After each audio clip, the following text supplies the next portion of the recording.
Let's further elaborate the working of this simple DC machine with the help of one example. The machine consists of a loop of wire rotating in a magnetic field.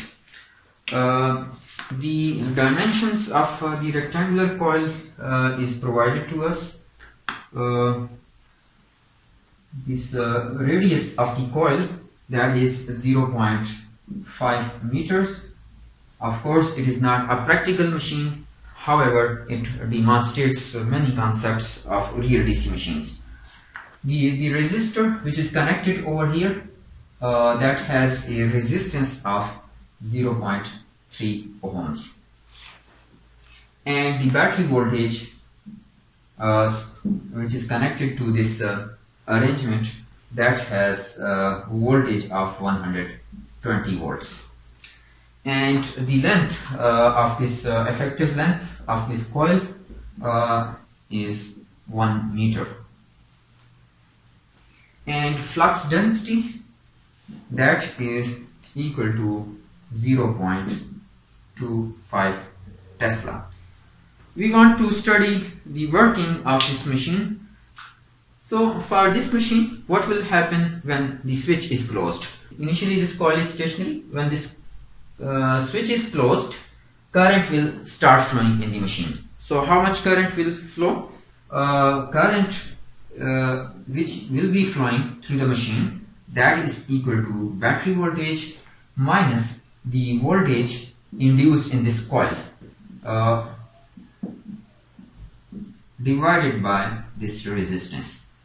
Initially, when this coil is stationary, induced voltage is equal to 0, so because induced voltage is equal to 2 over pi phi into omega. Since omega initially is equal to 0, so no voltage will be induced, and at the start this much current will be flowing. The starting current is equal to battery voltage 120 volts divided by the resistance 0.3 ohms, and that is equal to 400 amperes. So at the start, since this induced voltage, also called back EMF is 0. So at the start 400 amperes of current will flow through this machine. So this also indicates one problem associated with these machines, that is at the start very high current flows in the machine. And we shall also talk about some remedial action that can be taken to reduce this starting current at a later lecture. Due to this current, torque will be induced, because torque induced is equal to 2 over pi phi into I. So due to current, torque will be induced. Torque will tend to rotate the rotor. So the angular velocity of this rotor will increase. Due to increase in angular velocity, voltage will be induced in this coil. A rotating conductor placed in a magnetic field, voltage is induced in it, and due to this induced voltage, current will start decreasing. Induced voltage increased, current will start decreasing, and due to decrease in the current, induced torque will be decreased. What about speed of the motor? What will happen to speed? Whether it will increase or decrease? So as long as this induced torque is positive, speed will continue to increase. This decreasing torque does not mean decreasing speed. Although torque is decreasing, but speed will still continue to increase, because the torque is still positive. Until and unless this torque is positive, speed will keep on increasing. So what will happen with the increase in speed? This induced voltage will further increase and current will further decrease, and this transient will continue until this induced voltage will become equal to battery voltage at steady state. At this situation, the current, no current will be flowing in the coil, and induced torque will be equal to 0. What about velocity? This loop will continue to rotate with a steady state velocity. Induced torque 0 means it will rotate with a steady state velocity. So let's determine that steady state velocity. Steady state velocity. So induced voltage at steady state, that is equal to 2 by pi into omega steady state. At steady state, induced voltage is equal to battery voltage, which is 120 volts. Flux is equal to V into area per pole into steady state velocity. So this area is 2 over pi, this area is 2, this is pi r L, steady state is 120. By substituting all these numerical values, everything is known. So omega steady state comes out to be equal to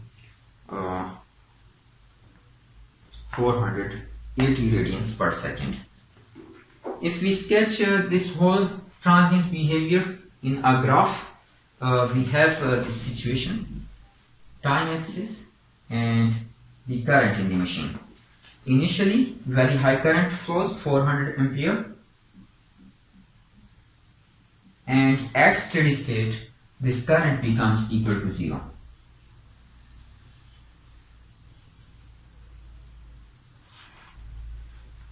What will happen to induced torque? What is graph for induced torque?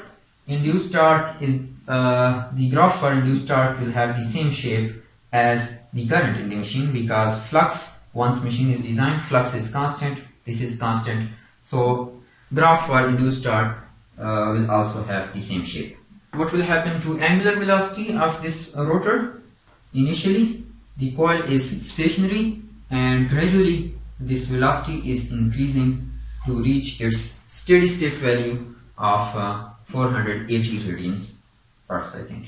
What is graph for induced voltage?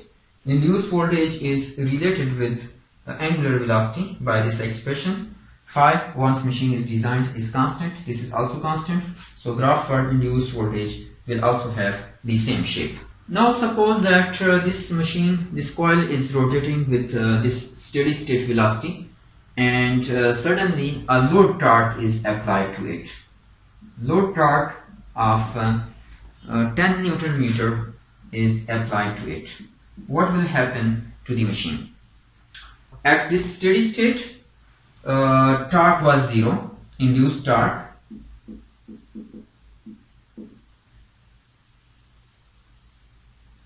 Induced torque was equal to 0, and this coil was rotating with a steady state velocity. Now a load torque is applied. Load torque will tend to slow down this rotor. This omega will decrease.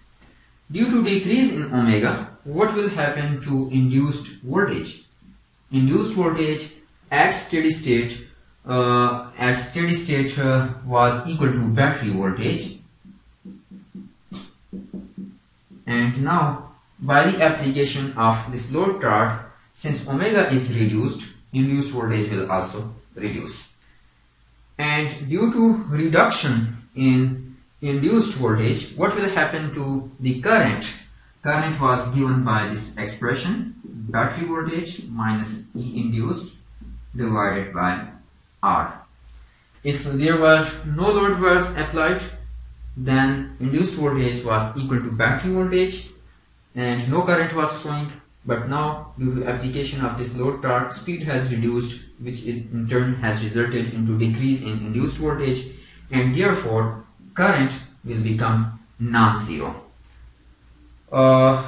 Due to non-zero current, there will be induced torque in the machine. Induced torque is given by 2 over pi into 5 multiplied by I. When there was no load torque applied to it, induced torque was 0 at steady state, but now it will become non-zero. This transient will continue until this induced torque will become equal to the load torque, and at this point again the machine will start rotating with constant angular velocity, and that constant velocity will be lower than this constant velocity. So this will be the situation. When load torque is applied, this will be the situation. Speed will decrease to get a new steady state value, current will increase to get a new steady state value, and the torque will also rise to get a new steady state value. Let's determine the this steady state velocity corresponding to this situation when we have applied a load torque of 10 Newton meter. At steady state, this will be the situation. We know that induced torque is equal to 2 over pi 5 into I. So this load torque we have applied 10 Newton meter, that is equal to 2 over pi. Phi is equal to flux density multiplied by perpendicular area, which is pi r into L, and then I. So everything is known, so I can be computed. I comes out to be equal to 40 amperes. Initially, when machine was running at steady state, no current was flowing. Now when we applied this torque, the current gradually rise to gain a new steady state value of 40 amperes. This will be 40 amperes. And then what will be induced voltage corresponding to this current can be determined from this relation. That is, if I rearrange this expression, so E induced will be equal to battery voltage VB minus IR. So this is 120 volts, current is 40, and resistance is 0.3 ohms. So now the steady state value of induced voltage will be equal to 108 volts. And we know that this induced voltage is equal to 2 over pi 5 into omega. So from here the new steady state velocity can be computed. So this comes out to be equal to 432 radians per second. So when no load torque was applied, the machine was rotating with an angular velocity of 480 radians per second. When this load torque is applied, it has slowed down to gain a new steady state velocity of 432 radians per second. And this machine basically is now working as a motor. Electrical power is being supplied by this battery, which is being converted into mechanical energy, and that mechanical energy is simply equal to induced torque into the angular velocity. Torque into angular velocity is the power. This much power is being converted into mechanical power, or in terms of electrical quantities, this is also equal to induced voltage multiplied by the current which is flowing in the battery. Current multiplied by voltage, that is the power. This much power is being converted into mechanical energy. However, battery is supplying more power, because some of the power supplied by battery is consumed in the resistor as well. So the power which is supplied by battery is VB multiplied by I. Not all of this energy power, not all of this electrical power is converted into mechanical power. Some of it is consumed over here. Now let's analyze another situation. That is, we again unload, we remove this load, when we remove this load, this machine will again get the same steady state characteristics that were depicted over here. And after removal of this load torque, what we do is we apply a torque. We apply a torque in the direction of the rotation of this machine. That is, we apply a torque of again 10 Newton meter in the same direction in which this rotor was rotating. So what will happen to the working of this machine? Before the application of this torque, machine was running at steady state velocity of 480 radians per second. When we apply this torque, the speed of the machine will increase, omega will increase, because we have applied torque in the same direction in which this rotor was rotating. So as omega will increase, what will happen to induced voltage? Induced voltage, that is 2 over pi phi into omega. As omega increases, induced voltage will also increase. Previously, at steady state, when we had not applied any load to it, induced voltage at steady state was equal to battery voltage. It will now increase the battery voltage. What will happen due to that? Now induced voltage has increased the battery voltage, so therefore the direction of current will be reversed. That is, this machine is now working as a generator. Mechanical energy supplied to this rotor is being converted into electrical energy, and that electrical energy is being supplied to this battery. So due to increase in this thing, the direction of current will be reversed. That is, this machine will now be working as a generator. It is supplying current to the battery, and its magnitude will increase.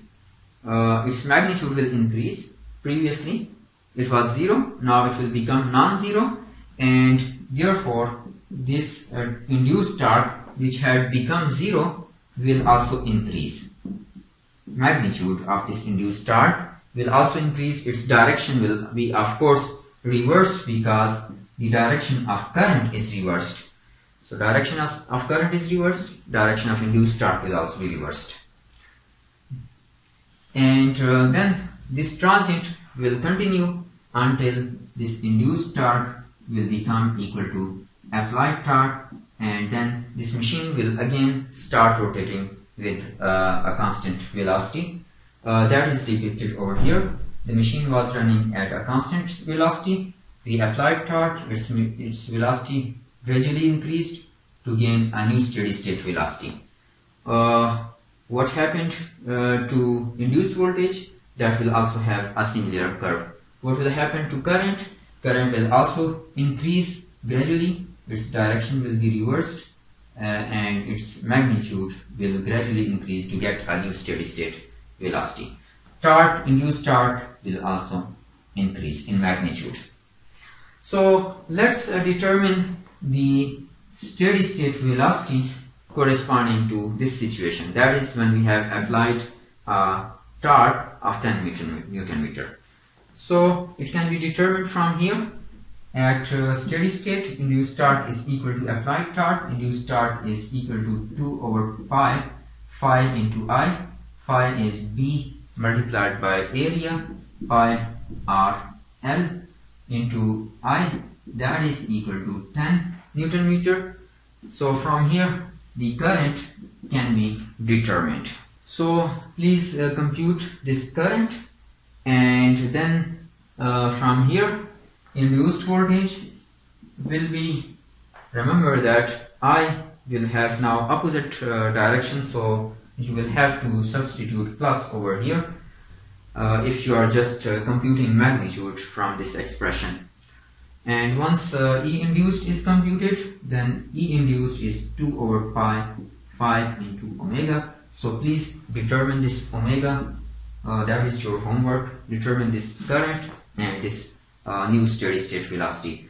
This machine is now working as a generator. the mechanical energy is supplied to this rotor to rotate it in the same direction as it was rotating previously, and then it is converting mechanical energy into electrical energy.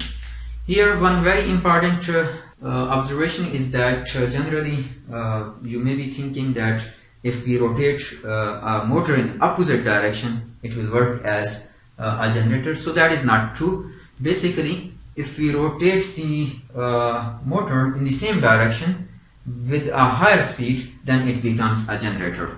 So the difference between motor and generator is the speed of rotation of the rotor and not the direction of rotation. For both the cases, for generator as well as for motor, DC machines are rotating in the same direction. With in the case of a motor, its speed is less, and with the case of generator, its speed is higher.